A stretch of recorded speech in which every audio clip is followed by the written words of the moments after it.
Good morning students. आज हम लोग कविता के बहाने नामक पाठ का व्याख्या पढ़ेंगे। कविता के बहाने जो पाठ है, यह पाठ कुंवर नारायण जी द्वारा रचित इन दिनों संग्रह से ली गई है। इस कविता में तरह तरह के एग्जाम्पल दिए गए हैं। तरह तरह के उदाहरणों के माध्यम से कवि ने कविता के विस्तार को अभिव्यक्त किया है।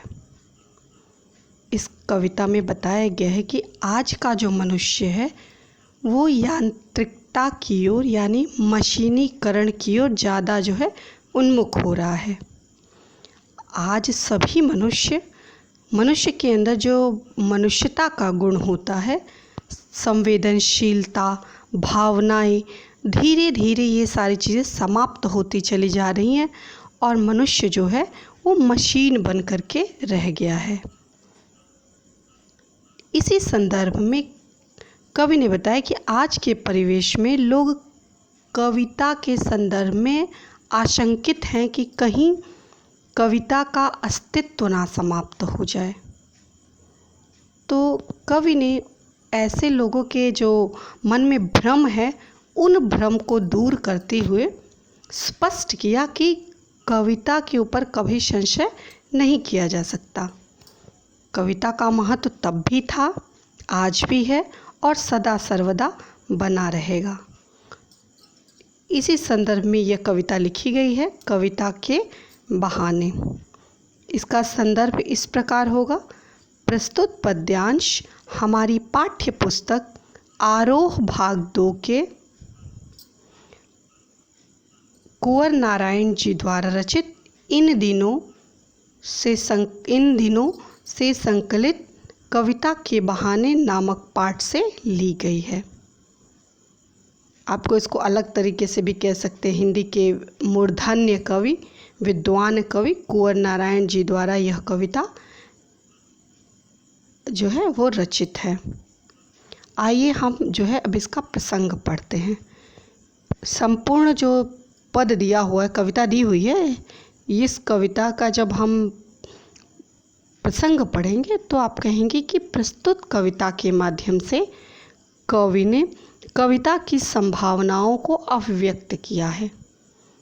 कवि ने विभिन्न प्रकार के उदाहरणों के माध्यम से कविता का जो विकास है, कविता की जो संभावनाएं हैं, उन संभावनाओं को अभिव्यक्त किया है। अलग अलग मुक्तक है, अलग अलग मुक्तक का जो प्रसंग भी है वो भी अलग अलग होगा। तो आइए हम पहला जो मुक्तक है उसको पढ़ते हैं। कविता एक उड़ान है चिड़िया के बहाने। कविता की उड़ान भला चिड़िया क्या जाने। बाहर भीतर इस घर उस घर, कविता के पंख लगा उड़ने के माने चिड़िया क्या जाने। कवि ने कहा जिस कविता एक उड़ान है चिड़िया के बहाने। जिस प्रकार चिड़िया आकाश में उड़ती रहती है, अपने दोनों पंखों को फैला करके आकाश में उड़ती रहती है, उसी तरह जिस तरह चिड़िया गगन की ऊंचाई को छूने के लिए निरंतर प्रयासरत रहती है, उसी तरह से कविता की भी एक उड़ान है। कविता के उड़ान का अभिप्राय क्या है? कविता का भी एक विस्तार है। कविता का भी उड़ान होता है। जिस तरह चिड़िया उड़ती है उसी तरह कविता भी उड़ती है मतलब कविता का विस्तार होता है। चिड़िया अपने पंखों के द्वारा उड़ती है और कविता अपनी कल्पनाशीलता, कवि अपनी कल्पनाशीलता के द्वारा कविता का विस्तार करता है। कविता की उड़ान भला चिड़िया क्या जाने। कवि ने बताया कि कविता की जो उड़ान है वो असीमित है और जो चिड़िया की उड़ान है वो चिड़िया की उड़ान की एक सीमा है। एक स्थान पर जाकर के चिड़िया थक जाती है और उसके बाद वो लक्ष्य को भेद नहीं सकती। उसकी एक सीमा है, उसके एक क्षेत्र की सीमा है, वो यहीं तक उड़ सकती है। लेकिन कविता की जो उड़ान है वह देश काल परिस्थिति क्षेत्र युग युगों तक कविता का जो अस्तित्व है वो बना हुआ है। कविता जो है चिरस्थायी है और चिड़िया की उड़ान जो है वह कुछ समय के लिए सीमित है। कविता की उड़ान, चिड़िया जो है वो क्या करती है, चिड़िया उड़ती है बाहर भीतर, इस घर उस घर। कविता निरंतर जो है, चिड़िया जो है निरंतर उड़ती रहती है, यहाँ वहाँ आकाशमंडल में विचरण करती रहती है। लेकिन जिस प्रकार कविता की उड़ान होती है, जिस प्रकार कविता की कल्पनाशीलता होती है, कवि अपनी कल्पनाशीलता के माध्यम से निरंतर उड़ता रहता है मतलब कविता का विस्तार करता रहता है, कविता लिखता रहता है। तो वह बाहर हो चाहे भीतर हो, चाहे इस घर हो चाहे उस घर हो, कोई ऐसा क्षेत्र विशेष नहीं होता जिसमें कविता का सृजन ना किया जाता हो। आप अपने आस पास पड़ोस में जो कुछ भी देखते हैं, आप एक बार नज़र दौड़ा के देखिए, नदी पहाड़ झरने झील मनुष्य जड़ चेतन, हर विषय पर कवि ने कविता की रचना की है। तो इसी संदर्भ में कवि ने बताया कि जिस प्रकार चिड़िया उड़ती है उसी तरह कविता की भी एक उड़ान है। चिड़िया अपने पंखों के सहारे उड़ती है, कविता अपनी कल्पना के सहारे उड़ती है। चिड़िया की जो उड़ान होती है उसकी एक सीमा होती है और कविता की उड़ान की कोई सीमा नहीं होती है। कविता के पंख लगा उड़ने के माने चिड़िया क्या जाने। चिड़िया जो है अपने पंखों के सहारे आकाश में उड़ती है, लेकिन कविता के पंख अर्थात कल्पना के पंख लगा उड़ने के माने मतलब अर्थ, कल्पना के पंख लगा करके हर काल हर परिस्थिति हर युगों को पार करने की जो क्षमता कविता के अंदर है वह चिड़िया के अंदर नहीं हो सकती।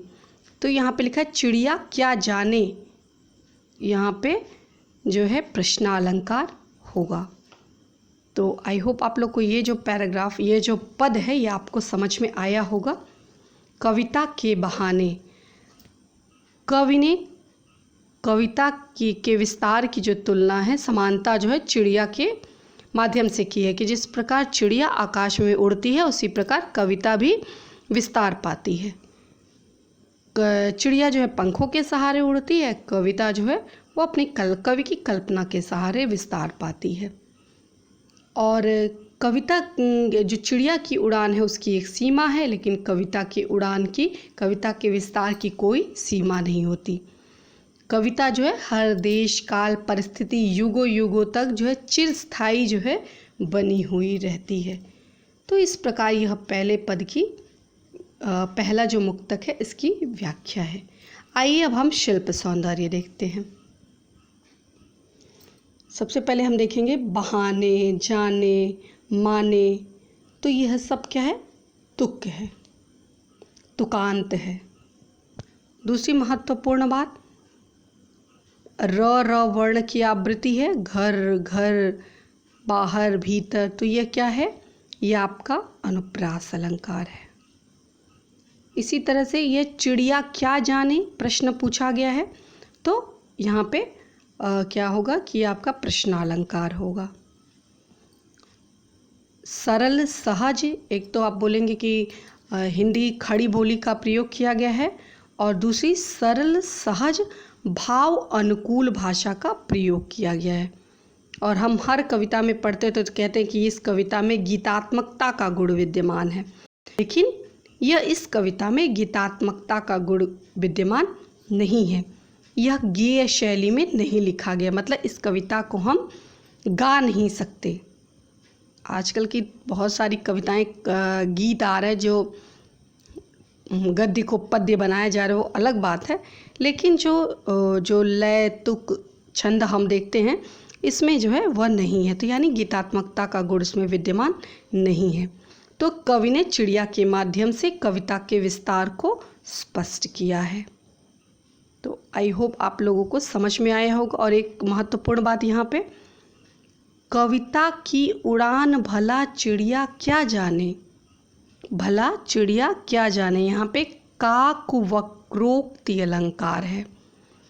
काकवक्रोक्ति अलंकार का मतलब जब हम किसी बात को सीधे तौर पे ना करके हम टेढ़े रूप में कहते हैं, वक्र उक्ति। वक्रोक्ति मतलब क्या होता है, वक्र माने टेढ़ा, उक्ति माने कथन। जब हमारा कथन जो होता है टेढ़ा, जिसको हम कटाक्ष कहते हैं, तो जो हम कटाक्ष के रूप में कहते हैं तो उसे हम कहते हैं काकवक्रोक्ति। तो यहाँ पे काकवक्रोक्ति जो है अलंकार है। तो होमवर्क के रूप में आप इसको पढ़ लीजिएगा और अपने शब्दों में इसका भावार्थ लिखने का प्रयास करिएगा। धन्यवाद।